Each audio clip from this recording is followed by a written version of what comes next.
कार्यक्रम में उपस्थित जनाब जावेद पाशा साहब, मिस्टर विजय पाटिल सर, मौलाना साहब और मेरी बहन समीना मैडम, बहुत ही महत्वपूर्ण विषय पर आपने कार्यक्रम रखा है। मैं पटेल साहब का शुक्रिया अदा करता हूं कि आपने मुझे इनवाइट किया। हमारी कुछ लोग, खासकर हमारी कुछ बेटियां बहनें कार्यक्रम को छोड़कर जा रही थी, तो मुझे एक शेर याद आ गया। मैं आपको बताना चाहता हूं कि जिसने भी आपको रोका, जिसने भी आपको रोका, आपने क्यों नहीं जाना चाहिए। उजालों में बैठे हैं जो, उजालों में बैठे हैं जो, वो जानते ही नहीं अंधेरों का खौफ क्या होता है।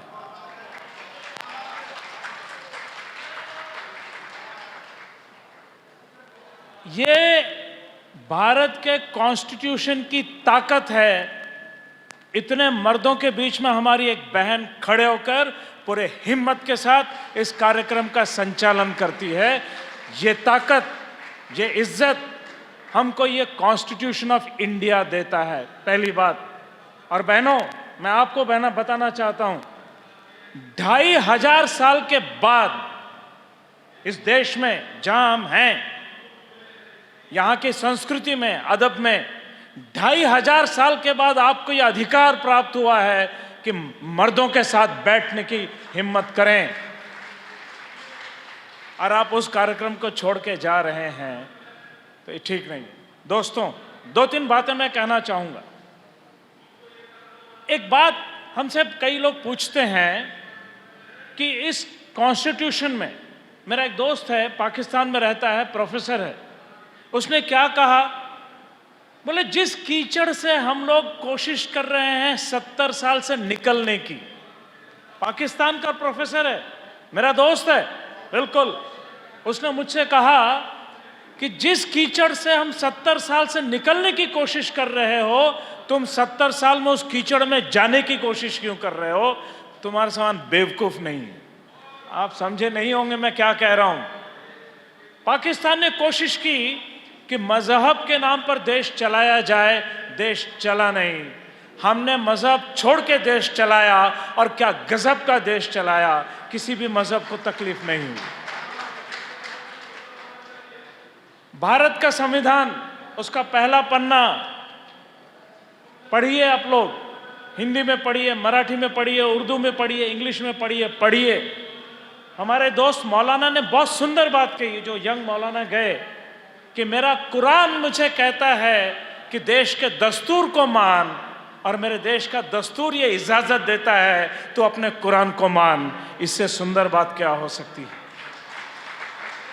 और अगर हम कुरान, अपने दस्तूर को नहीं जानेंगे तो शायद हम अपने आप को नहीं पहचानेंगे। जब कॉन्स्टिट्यूशन सभा हो रही थी तो डॉक्टर बाबा साहब आम्बेडकर के ऊपर हिंदू महासभा ने बहुत प्रेशर किया। क्या प्रेशर किया कि हिंदुस्तान की सबसे बड़े मेजॉरिटी हिंदुओं की है, 85%, 85% हिंदुओं की थी। तो डॉक्टर बाबा साहब को गुजारिश किया हॉल में, असेंबली में, मैडम आपने बहुत सुंदर इंफॉर्मेशन दी, कॉन्स्टिट्यूंट असेंबली की कितनी मीटिंग हुई, कितनी तकरीर हुई, सब बहुत सुंदर। तो उसमें हिंदू महासभा ने कहा, ठीक है, आप हिंदू मत लिखिए, आप राम को मत लिखिए, कम से कम ओम को लिख दीजिए पहले पन्ने पर। तो स्वाभाविक है, जो मुसलमान सदस्य थे उन्होंने कहा हमें कोई आपत्ति नहीं है, बिल्कुल लिखिए ओम, वहां बाजू में अल्लाह अकबर भी लिख दीजिए।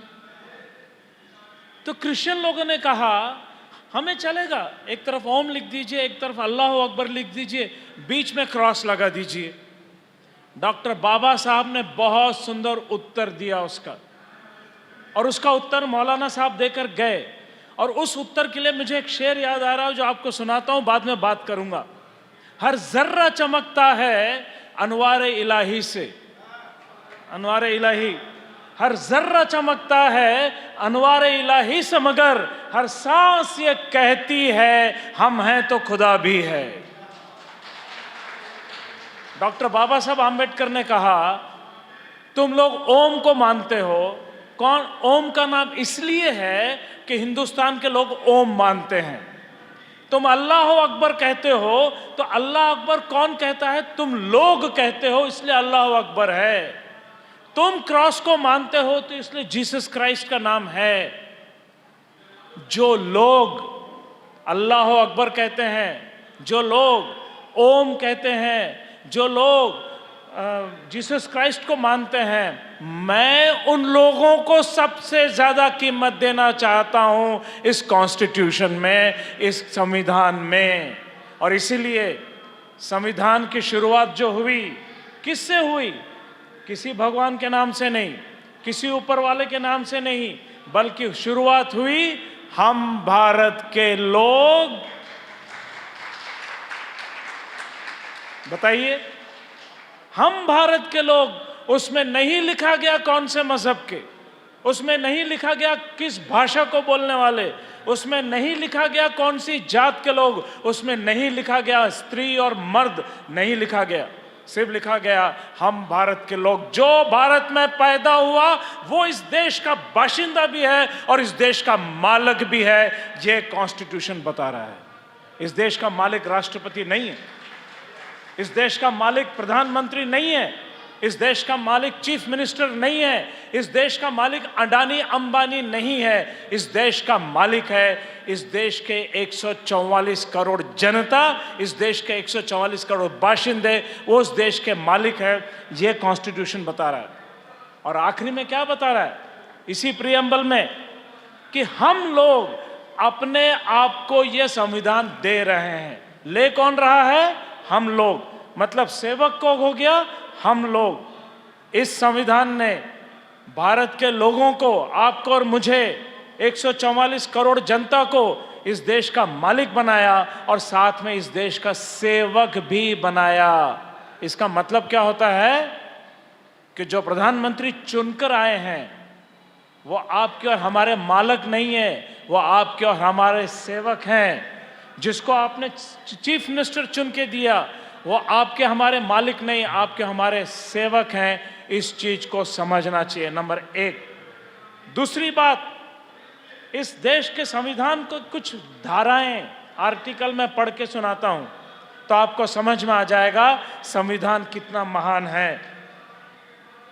अनुच्छेद 14, आर्टिकल 14 क्या कहता है कि कोई भी सरकार, कोई भी कॉलेज, कोई भी अस्पताल इस देश के किसी भी नागरिक के साथ गैर बराबरी का व्यवहार नहीं करेगा।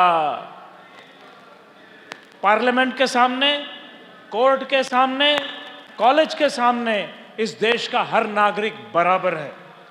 दूसरा, आर्टिकल 15, आर्टिकल नंबर 15 क्या कहता है?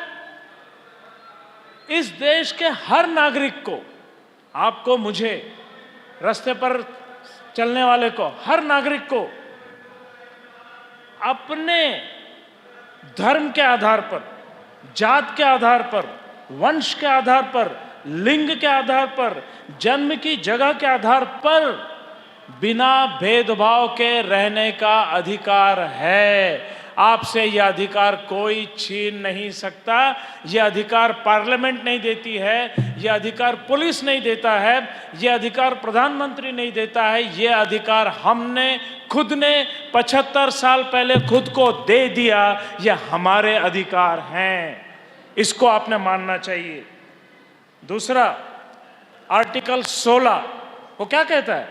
इस देश में हर एक व्यक्ति को अपनी आजीविका कमाने का अधिकार है। वो कैसे कमाना चाहता है वो आर्टिकल 16 बता रहा है। मैं किसी बहन को नहीं बोल सकता हूं कि तुम पायलट नहीं बन सकती, उसको कॉन्स्टिट्यूशन ने अधिकार दिया है। मैं किसी भाई को नहीं कह सकता हूं कि तुम अमुक मजहब के हो इसलिए होटल नहीं चला सकते, उसको अधिकार कॉन्स्टिट्यूशन ने दे दिया है। और आर्टिकल 19 समझ लीजिए, सुन लीजिए।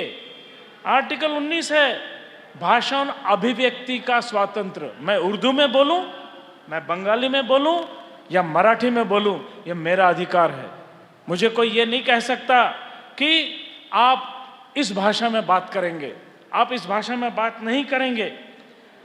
आर्टिकल 21 क्या कहता है? हर नागरिक को, हर सिटीजन को अपने डिग्निटी के साथ जीने का अधिकार है। और वो कौन से कल्चर को फॉलो करता है?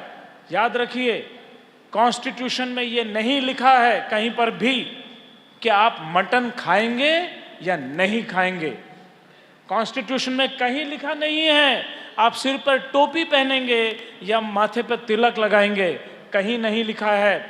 कॉन्स्टिट्यूशन में यह लिखा गया है कि हर नागरिक को अपने हिसाब से, याद रखिए, हर नागरिक को अपने हिसाब से धर्म को मानने का अधिकार है। और साथ ही साथ हर नागरिक को धर्म को नहीं मानने का भी अधिकार है। आप कौन सा धर्म मानते हैं, कौन सा धर्म नहीं मानते हैं, यह अधिकार आपको संविधान ने दिया। और बहनों, आपको एक बात बता दूं, इंग्लैंड में संविधान लागू होने के 700 साल बाद, 700 साल के बाद महिलाओं को वोट का अधिकार मिला। अमेरिका में संविधान लागू होकर 220 साल के बाद औरतों को वोटिंग का अधिकार मिला। लेकिन भारत हमारा महान देश है, संविधान जिस दिन लागू हो गया उस दिन से औरतों को मर्दों के बराबर का वोटिंग का अधिकार मिल गया। यह है संविधान की महानता। दूसरी बात, एक बात कही गई संविधान सभा में शुरुआत में कि जिसके पास जमीन नहीं, जिसके पास घर नहीं, उसको वोटिंग का राइट क्यों दिया जाए? किसी के पास 100 एकड़ जमीन है, किसी के पास कुछ भी नहीं है, दोनों को बराबर। लेकिन हमारे संविधान में 40,000 करोड़ का मालिक गौतम अडानी, वोट कितना? 1। और रोज के 40 रुपए कमाने वाला हमारा दगड़ू कवड़ू, उसको वोट कितना? 1। इसलिए इस देश में अमीर हो या गरीब हो, सबके लिए समान चीज है। और कानून, मैं आपको एक मिसाल देके अपनी बात खत्म कर दूंगा, क्योंकि मैंने जावेद पाशा साहब से कहा 20 मिनट से ज़्यादा नहीं बोलूँगा। कॉलेज में पढ़ाता हूँ, जब तक घंटी ना बजे तब तक नहीं रुकता हूँ, या फिर मेरी बीवी ना दिख जाए तब तक नहीं रुकता हूँ। यहाँ दोनों चीज़ नहीं होगी। तो मैं आपसे कह रहा था कि संविधान में, इस संविधान में आपको ये अधिकार दिया गया है, उसको संभालने की जवाबदारी किसकी है? आपकी और मेरी है। एक बहुत पुराना हिंदी सिनेमा है, हम लाए हैं तूफान से कश्ती निकाल के, इस देश को रखना मेरे बच्चों संभाल के। और याद रखिए, इस देश की हिफाजत अगर करनी है तो संविधान के आधार पर होगी। इस देश को टुकड़ों में बंटने से अगर बचाना है तो संविधान को लागू करना है। इस देश को आगे चलाना है तो संविधान को लागू करना है। एक बात करके आखिरी अपनी बात खत्म करता हूं। आज के जो हुक्मरान हैं, उन लोगों को एक शब्द के ऊपर बड़ा ऑब्जेक्शन है, और वो शब्द क्या है? सेक्युलरिज्म, धर्मनिरपेक्षता। सेक्युलरिज्म का मतलब क्या होता है, समझ लीजिए। सेक्युलरिज्म का मतलब धर्म विरोधी नहीं होता है। सेक्युलरिज्म का मतलब होता है जो राज्य है, पार्लियामेंट, हॉस्पिटल, कोर्ट, यूनिवर्सिटी, इनका कोई मजहब नहीं होगा। लेकिन पार्लियामेंट में जाने वाले, कॉलेज में जाने वाले, कोर्ट में जाने वाले, इनका मजहब हो सकता है, उनका मजहब होगा। लेकिन कब? जब तक वो अपने घर में हैं। जैसे ही आप और मैं घर से बाहर कदम रखते हैं, आप मजहबी न होकर आपकी एक ही पहचान होती है, भारत का नागरिक, उसके अलावा दूसरी पहचान नहीं है। यह है सेक्युलरिज्म। इसका मतलब क्या हुआ? डॉक्टर एपीजे अब्दुल कलाम मुसलमान, प्रेसिडेंट ऑफ इंडिया, घर में रहेंगे, नमाज पढ़ेंगे, लेकिन जैसे ही राष्ट्रपति भवन आएंगे वो मुसलमान नहीं। Doctor APJ Abdul Kalam is a citizen of India. बात खत्म। नरेंद्र मोदी प्रधानमंत्री हैं, हिंदू धर्म मानते हैं, बेशक अपने घर में पूजा पाठ करेंगे, आरती करेंगे, तिलक लगाएंगे, लेकिन जैसे ही प्रधानमंत्री की कुर्सी पर बैठे वो हिंदू नहीं, वो सिर्फ एक नागरिक हैं, इसके अलावा कुछ भी नहीं। ये बात होती है सेकुलरिज्म। मैं कॉलेज में पढ़ाता हूं, मेरे सामने के जो स्टूडेंट्स हैं उनका कोई धर्म नहीं और उनके लिए मेरा कोई धर्म नहीं। वो स्टूडेंट्स हैं, मैं एक टीचर हूं, इससे ज़्यादा कुछ भी नहीं है। यह है सेकुलरिज्म। इसलिए आपकी और मेरी ड्यूटी है, हमने इस सेकुलरिज्म को, धर्मनिरपेक्षता को बचाए रखना। इसका मतलब क्या है? जब मैं आपसे मिलूं, आप भारत के नागरिक हैं। जब आप मुझसे मिलें, मैं भारत का नागरिक हूं। उनकी सियासत तो बस खुदा जाने, समझने की कोशिश करें। उनकी सियासत तो बस खुदा जाने, अपना पैगाम तो मोहब्बत है, जहां तक पहुंचे। शुक्रिया, थैंक यू वेरी मच। इस वीडियो के प्रायोजक हैं सुरेश इलेक्ट्रॉनिक्स। अब अपने घर को बनाए स्मार्ट और सुविधाजनक। ले जाइए सभी ब्रांड्स के होम अप्लायंसेस, वो भी 0% फाइनेंस पर। हमारा शोरूम आज ही विजिट करें। बैंक ऑफ महाराष्ट्र के सामने कामठी।